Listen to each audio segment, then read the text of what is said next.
Hey, what's up, everybody? It's your boy Busfare here, and I'm going to be showing off my blue hybrid deck profile for BT7. This is going to be more of a discussion of what I've been doing prior to making this video, because I've kind of not really been making videos for the past 2 months. So I started a new job. As most of y'all know, I was pretty much doing a lot of my video editing at work because the location I was at was very slow. And because of my new promotion, I moved to another location, that I went from one of the slowest locations to one of actually the busiest and the flagship store, I guess you could say, of New York City here. And so I haven't really been able to have time doing video editing or recording any content. And a lot of times I was streaming. I've been streaming quite a lot of Digimon content, but a lot of it has been me trying to edit the videos. And I'm a little bit of a perfectionist. I don't know if it's my ADHD or anything going on, but I try to be a little bit of a perfectionist, and I try to make my videos as nice as possible so that y'all enjoy the content. But this is going to be a little bit of an unedited video because I don't have time to just edit the videos. So we're going to be discussing this blue hybrid deck. Before this video, like during the times that I didn't make videos or anything like that, I did join some tournaments. I went to the PPG regionals over in Tampa. I was playing Gabu Bond and I didn't do so well. I ended up going like maybe 2-5 or something like that. I was a little bit down, but I still had a great time hanging out with my boy Keith. And so I came back to New York, kind of took a little bit of a break because there was really nothing to do. You know, there was no big tournaments. The restriction list was coming out, and BT7 was on its way come March 4th, which it has released by now. So BT7 dropped. I made a pre-release deck. Basically, the day before the actual pre-release, my friend cracked open a case. I grabbed all of his stuff for blue and yellow. Don't exactly like yellow, but maybe I'll jump back into it at some time. But I built this blue deck. If you know, I love Gabubon. It is one of my favorite decks. And so BT7 hybrids, blue hybrids, is actually probably my favorite deck above Gabubond. So we're going to talk about this deck. And like I said, this is unfiltered. I'm not really going to be editing my videos or anything like that because I don't feel like doing it. So we're going to go over these cards and why I have them in my deck. And yeah, so we have 4 of the Strawbies. This is a really good card if you're going for this build. If you're running Kojis, you're running Sasanu, and you're running Magna Garurumon and other hybrids, this is definitely a card that you want to play. It has a really good inheritable with the effect of when it dies, you get a Koji from your hand. You can play it for free without paying the cost. And on play, he searches up to 4 cards from the top of your deck. He adds a hybrid or Sasanu or a Koji Minamoto. So he's a really good card, and I'm going to explain a little bit later on why I'm thinking about cutting this guy down. Because while this deck has gotten me a top 8 in Mario's gaming tournament, I think that was Wednesday. Actually, right before this video, I just went top 4 at True Champs Game, their Winnemac tournament, and just throw a little brag out there. I won Mario Gaming Worlds win a box tournament, but that was with Gabubon, so just a little flex. Next we got 4 Strawby. This is the BT6 Strawby. BT4 Strawby. This one reveals the top 3 of your deck, and it allows you to get a hybrid and or a tamer. So you're gonna get at least 2 cards with this. At least 1, max 2. You're gonna get a hybrid and or a tamer. So he's really good. Run him at 4. Next we have the BT6 Strawby. This guy is the strongest of the 3. He has no main effect, but he has an inheritable effect that when you attack with a Digimon that has hybrid in his form, basically you gain a memory. So Digivolving on top of him, swinging, you get a memory. If he survives, the next turn you swing, another memory. He's just really, really solid.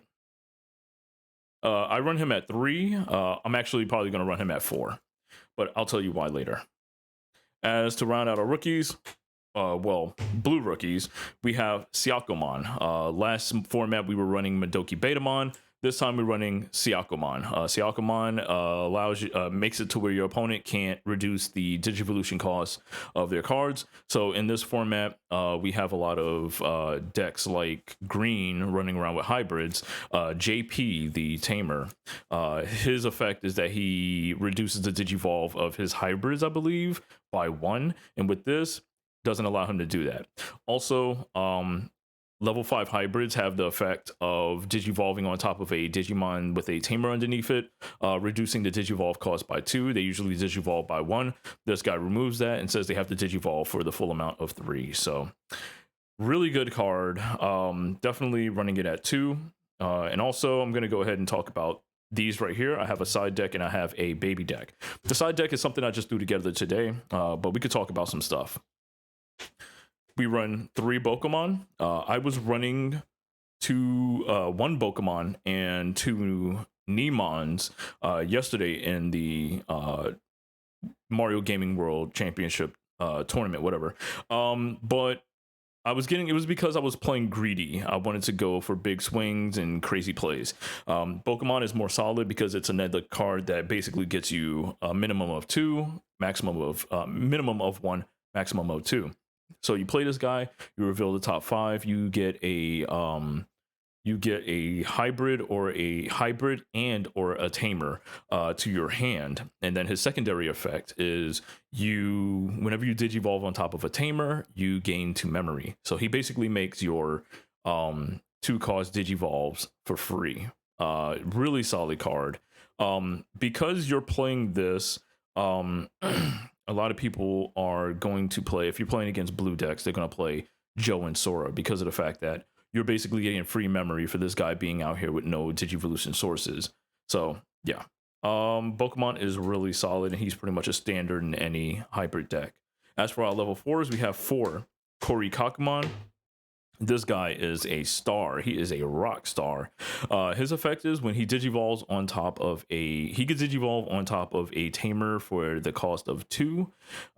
If he digivolves on top of a hybrid or a Tommy, he gets the effect of stunning the Digimon with no sources. So if your opponent has a Digimon with no sources underneath it, he could basically stun him for the turn. Really solid card. He digivolves on top of a regular Digimon for 3, a level 3 Digimon for 3. He digivolves on top of a level 4 for 1. He digivolves on top of a tamer for 2. So yeah, definitely a solid card. I love that guy. Play him at 4. I don't think you should play anything less than that. Next we have Kumamon. This is another Digimon that digivolves on top of a tamer. He's another hybrid. He digivolves on top of a tamer for cost of 2. His effect is when he digivolves on top of when he digivolves, you strip the source from underneath one of your opponent's Digimon. Pretty simple. Just digivolve for 2 and then strip the source. So usually sometimes you would want to go digivolve on top of a tamer for 2, strip their source, and then digivolve for 1 because he is still a level 4. Digivolve for 1 and strip their and basically stun your opponent. Really solid card. I don't think you should run anything less than 4. Next, we want to talk about our 2 Kendo Garurumons. This Digimon digivolves on top of a Koji Minamoto. Basically, he digivolves on top of a tamer for 2, just like any other hybrid. He digivolves on top of a tamer for 2, and if he digivolves on top of a hybrid or a Koji Minamoto, he gains jamming for the turn. This Digimon gains jamming, so you could digivolve on top of him, and that Digimon will still have jamming for that turn. Basically, you could just go ahead and swing and don't have to worry about getting overpowered by anything in your security, in their opponent's security, and he's just really solid all around. 6,000 beat stick. You digivolve on top of him for 2. A lot of people are like, why don't you run Lobomon? There's no reason. You have something stronger than Lobomon. Same cost, and he digivolves and gains jamming. Same cost, 1,000 DP stronger. Why not? Next, we have the BT. What is this? BT4 Kendo Garurumon. This is what we were using back in our Gabu Bond. You basically play this for 3 on top of a tamer or a Digimon, and when you swing, you basically bounce a level 3 Digimon back into your opponent's hand.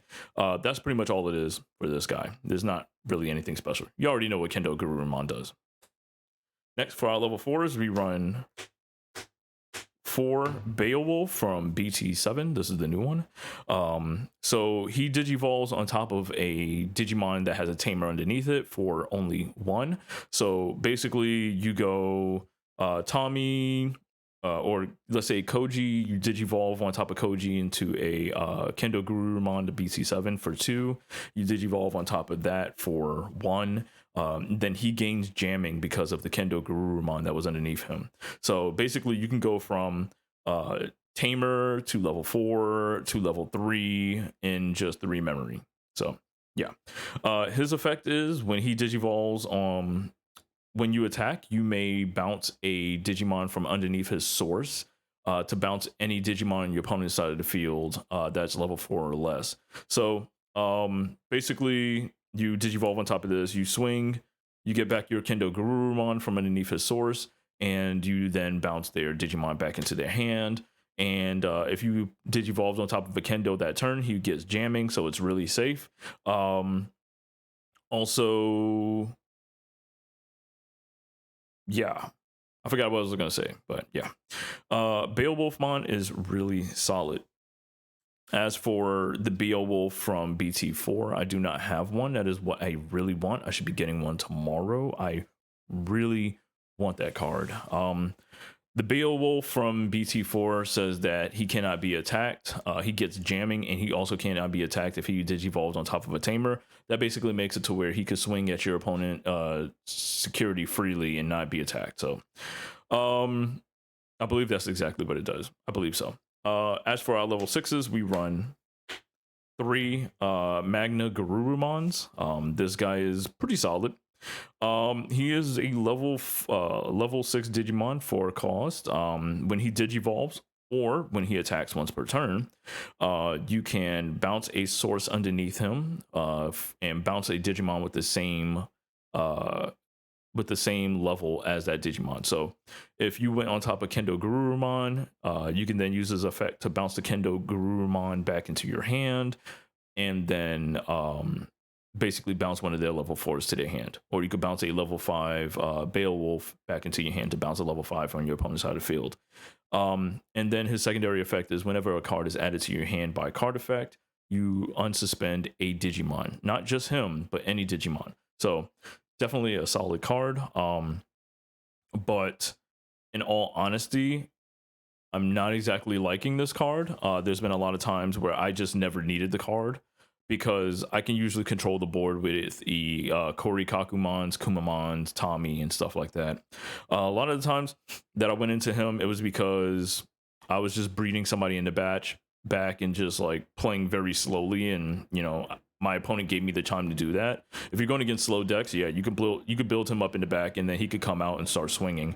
But other than that, I don't really find a need to really play this guy. I'm thinking about maybe just running him at 1 or maybe none at all. You can honestly win matches without even using him, but yeah. Next we have Sasanu. This is the big boy of the deck, and yes, it is an alt art. I fucking pulled this the other day and it was so sexy. This guy basically says that you could digivolve on top of a tamer by putting 10 tamers from your hand or trash, tamers or hybrids from your hand or trash, underneath the bottom of your deck. You could digivolve on top of one of your tamers, and then when he comes out, he basically when digivolving, you pop a Digimon. You destroy one of your opponent's Digimon, and he has security attack +2, so he could swing for 3 checks just by himself. Really evil card, really good, and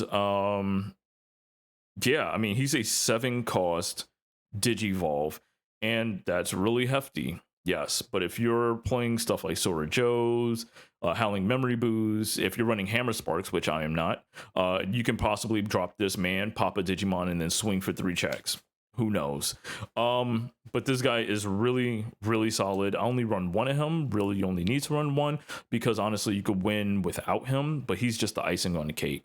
And in case you need to get rid of a Digimon, I would say run 1 Sasanu. I do side deck a second one in case I'm running into a deck in which I can play Reckless, and also if it's a slow build kind of deck.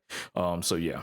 Next, for our tamers, we run for Tommy. This is the fucking goon of the deck. Tommy, he's little, but he runs them pockets. I love Tommy so much. He has won me so many games. So Tommy's security effect is, of course, you play him out onto the field. His next effect is on play. You trash 3 Digivolution sources from underneath your opponent's Digimon. So as soon as he comes out, he trashes 3 sources from underneath. His inherited effect is when attacking once per turn, if your opponent has a Digimon with no sources, you basically stun that Digimon. So the combo is you play Tommy, strip 3, or if Tommy's already on board, you Digivolve on top of him with Korikaku. Korikaku then activates his effect, stuns a Digimon with no sources. Then when you swing with Korikaku, you then stun them with Tommy's effect.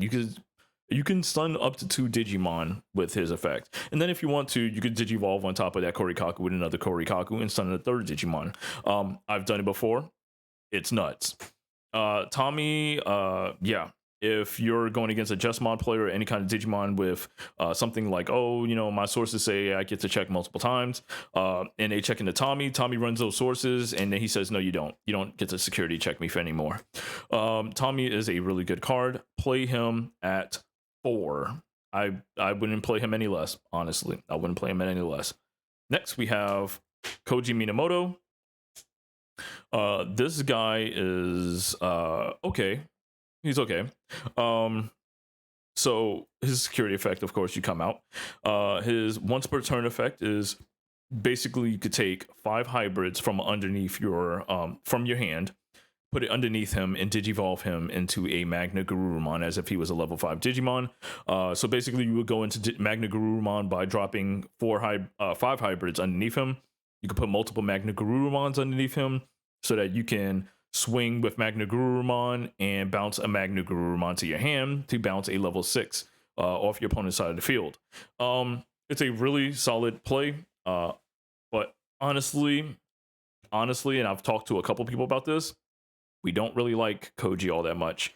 Koji is cool. He has a good effect. He allows you to warp Digi into a Digimon.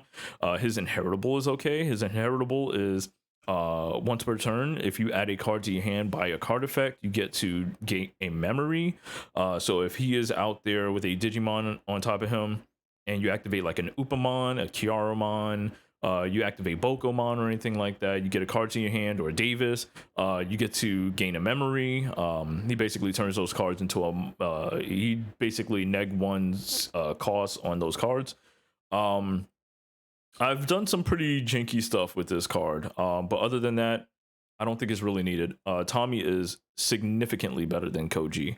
Koji just has the chance of Digivolving into a Kendo Garurumon for jamming. Other than that, don't really like Koji all that much. I actually might either drop him down to 2 or just drop him altogether. I mean, I got to where I'm at with him, but honestly, I probably could have got there without him. Next, we're going to talk about 3 Davis. You already know what Davis does. On play, you get to search your deck for top of the 3 cards. You get to add a blue or green Digimon to your hand. And yeah, he sets your memories to 3. I'll run him at 3. I don't think I need 4. I would only run him at 3. He's okay. He is Davis. He does what he has to do. Next, we have 2 Sora and Joe. I honestly might bump this up to 3. I've seen some decks running it at 4. It is a really solid card. With Bokomons running around, it basically makes this card so good because of the fact that Bokomons can't be Digivolved on top of, and it forces your opponents to attack with their Bokomon and hopefully get them destroyed. Joe and Sora, if you don't know anything about it, if your opponent has a Digimon with no sources underneath it, you gain 2 memory, and then when you attack with a blue Digimon and you could suspend this Digimon to strip sources from underneath your opponent. It's really good because if you have a Tommy and a Korikakumon, and let's say that in order to get that Tommy effect, you really need to get rid of some sources, you would swing with the Korikakumon that has the Tommy underneath him. you suspend this, strip the 2 sources, then you stun with Tommy. Because, of course, the effects have to resolve, and you resolve all effects however you want. So, yeah. Sora and Joe, I might run 3. I might bump it up to 3. If I take out Koji, I might run this at 3. As for our options, 2 Howling Memory Boosts and a Ice Wall. Ice Wall is limited to 1. You already know about that, guys. Ice Wall is a bitch. But Howling Memory Boost, I run it at 2 because it just gives me more stun potential and also allows me to get memory back. So Howling Memory Boost, boom. Now we're going to talk about our eggs. And we have 4 Kiaramon and an Upamon. Upamon is good. You already pretty much know what it does. You know, once per turn when attacking, if your opponent has no sources, draw a card. Kiaramon, once per turn, if your opponent if you trash your opponent's sources, you get to draw a card. You could do some really janky stuff with Magna Guru. I did it today. You could do stuff like swing with Magna Guru, and then because of you trashing somebody's sources, let's say you play a Tommy right after and trash their sources, you get to draw a card for Kiaramon, and then because you added a card to your hand by effect, you then get to unsuspend the Magna Gurumon. You could also do the same thing with Upamon, and you could do the same thing with Pokemon. So there's a lot of things you could do with Magna Gurumon. As for our side deck, we are playing one Susanomon against decks that I guess are playing a little bit slow, but also I can play a little bit reckless. Oh shit, I'm actually streaming this. Huh. This whole time I've been, wow. Wow, I didn't realize I was streaming. I thought I was recording. Holy shit. Oh god, I feel so dumb now. Holy shit. Okay, anyways. Yeah, get wrecked, right? All right, so yeah, we're running, Susanomon because if we're going into a slow deck, we want to be able to, probably play a little bit reckless, but also get those hybrids in the trash, and then play Susanomon and knock out big anti-meta stuff. I'm running 2 Ikakumons because sometimes I want to get rid of the Bokomons and Neomons and stuff like that, and maybe Sistermons and stuff like that, that are being hard played. Anything like Madoki, Siakumon, stuff like that. We've been watching this entire time being stalkers. Oh man. All right, but yeah, I have a Kakumon. I'm running 3 Madoki betas. I'm probably gonna take one of these out and put in another Siakumon so I could run 4 Siakumon. I'd probably end up taking something else out for another Siakumon. But yeah, Madoki Betamon is still okay. He's still a good card. Next, we're going to be running 1 Howling Memory Boost in my side deck. This is going to change, guys. I'm just putting this out here because this is what I was using for the tournament today. Howling Memory Boost because it just gives me extra stun and strip sources, materials, and stuff like that. Next, we're going to talk about 3 Absolute Blasts because I think it's still a really good card, and because I'm stripping sources, I'm probably going to be just like bouncing a lot of cards underneath the deck. It's a 6 cost, but if I have Sora and Joe, I could basically make this for a cost of, I could probably put my opponent to 2 just by playing this, or I can play for free. Who knows?